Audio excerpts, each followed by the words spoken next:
and taught the kids some new words and how to read a little bit.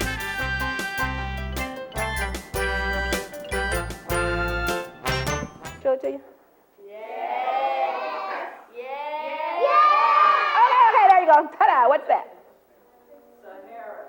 No. Say it again. Sphinx, that's right, good. You guys know what a sphinx is? Yeah, no, maybe? So, I'll make up something. Okay, I'll make up. You don't know, I'll make it up. Huh. Okay, no, the Sphinx is it's a monument normally associated with Egypt and the pyramids and that area. It's like a statue with the head, sometimes the head of a man, a ram, or a hawk. It's an Egyptian artifact, type relic symbol. I read that in the dictionary, too. Okay, now we have to spell it correctly. Who knows how to spell it?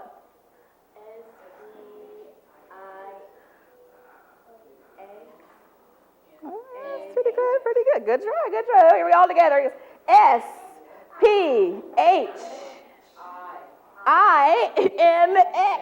I almost forgot myself. Thank you. S-P-H-I-N-X. Sphinx. That's a really interesting word.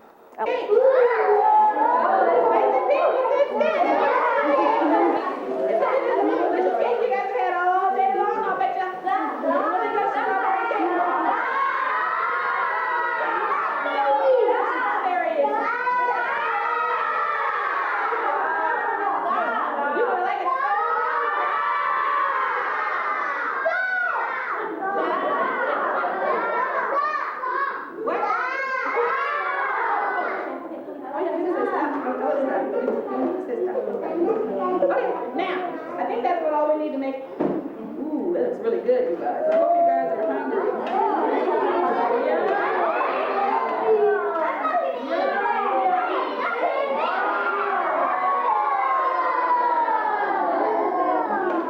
Now you know what? I have to admit that it's a little bit lumpy.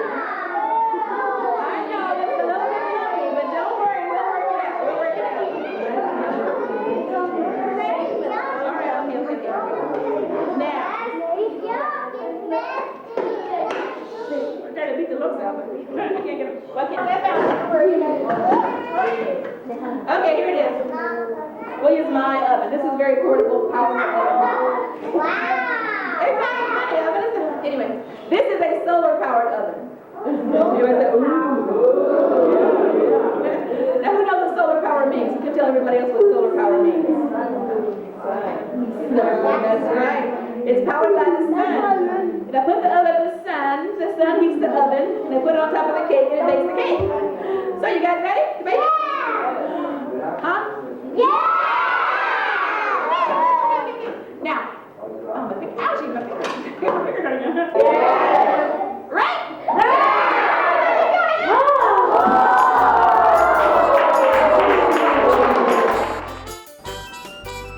This next group of entertainers was the librarians and staff at the Hawthorne Library.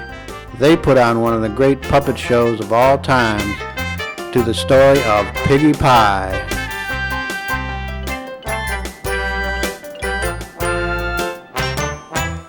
Rich the Witch woke up grouchy, grumpy, and very hungry. My belly is grumbling for something delicious, something delightful, something special, but what? Pepper mouse tail stew. No, I had that for lunch yesterday. Maybe some mashed dragon tongue pudding. No, that's too sweet. Perhaps a taste of boiled black buzzard feet. That usually makes my mouth water, but today I want something truly tasty, something really yummy, something special. And that could only mean... Piggy pie! Yes, piggy pie. I can taste those plump, juicy pink piggies right now. Grit smack her lips. There was lots of stories and crafts during the year, and for our first story, Pablo Catana, Hawthorne City Councilman, dropped by to read the story of Bark George. Bark again, George.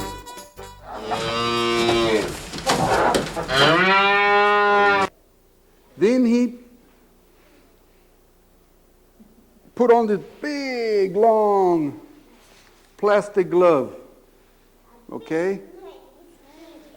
Then he reached deep down inside of George and pull out what? A cow. Guess what George's mom did? See what George's mom did? She fainted. She fainted. Look at that. I'm not painted. Okay? Bark again, George.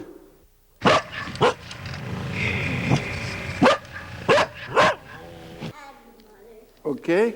So the mother is real happy. George's mother was so thrilled that she kissed the vet and the cat and the duck and the pig and the cow. Okay? On the way home, she wanted to show George off.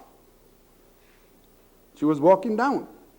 To everyone on the street that she seen, then she said, "Bark, George." You all the people there? And George went, "Hello." He ate the Take a couple of stories, a bunch of kids, some librarians, a sidewalk out in front of the library. Well, what do you got? Sidewalk art. I know an old lady who swallowed a cow. I don't know how she swallowed a cow. She swallowed the cow to catch the goat. She swallowed the goat to catch the dog. She swallowed the dog to catch the cat. You guys know this. Say it with me. She swallowed the cat to catch the bird. She swallowed the bird to catch the spider that wiggled and jiggled and tickled inside her. She swallowed the spider to catch the fly. I don't know why she swallowed a fly. Perhaps she'll die. I know an old lady who swallowed a horse. She died, of course. So draw. I do it.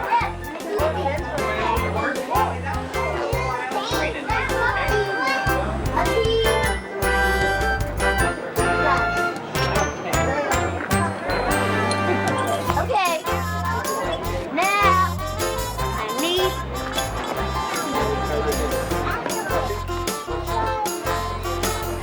There it got film.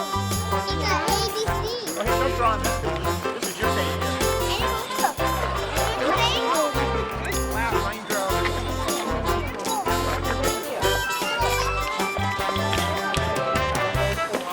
Some very nice art down at this end. The rainbow round, will be surprised.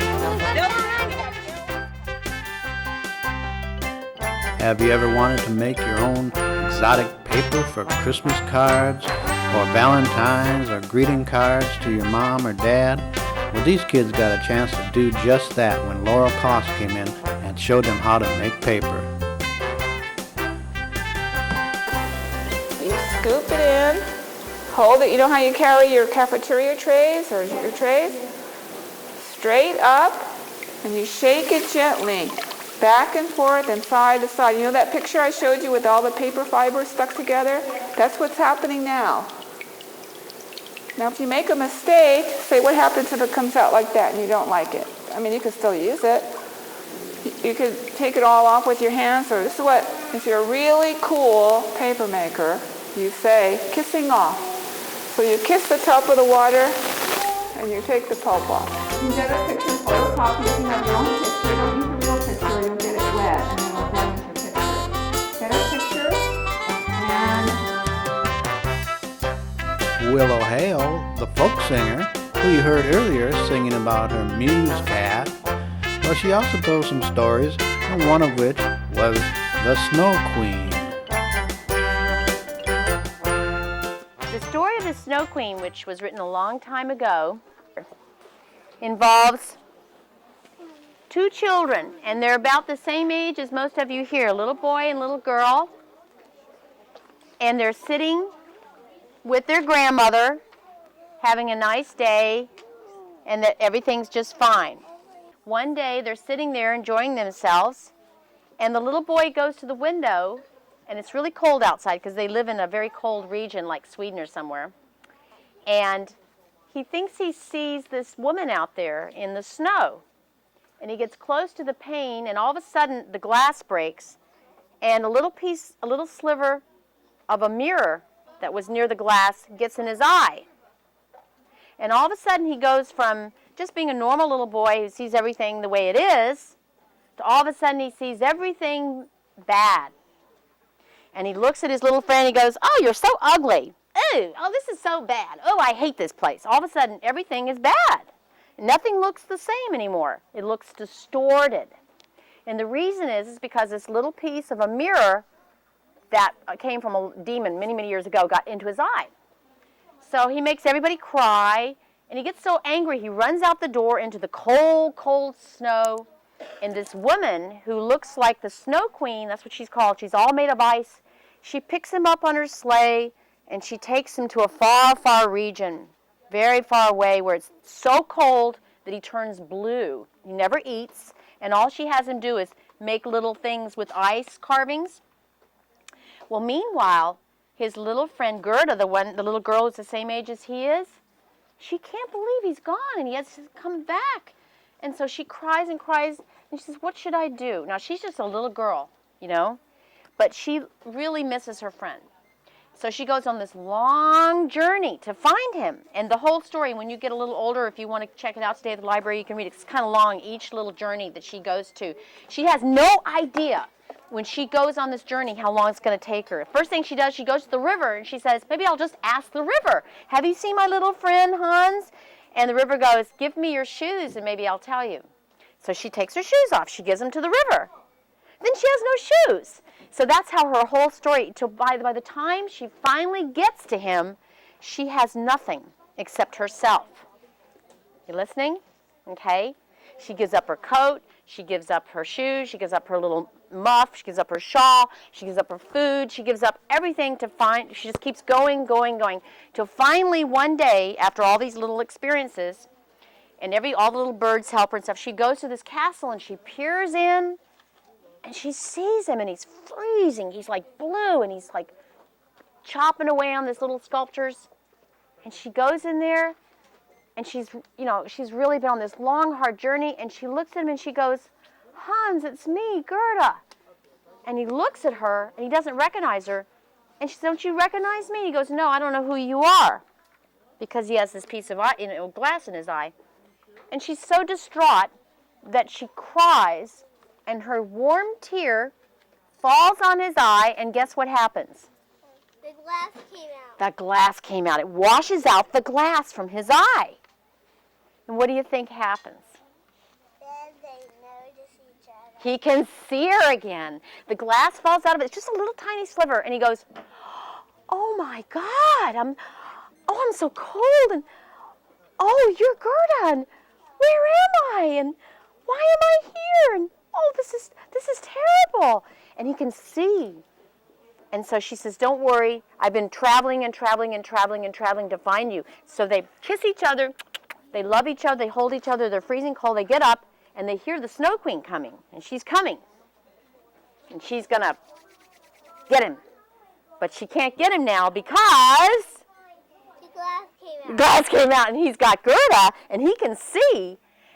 And he would rather be with Gerda than be cold and dying in a snow palace with no food or anything, right? So they run out of the palace, and they realize they love each other so much. And he says, "I can't believe you saved me." And then they retrace all their steps back through all the little people that helped her find him, and they go back to their home. And unfortunately, the grandmother has died because it's been a long time. But they look at each other, and they realize they've grown up. And they're not little children anymore. They're older now.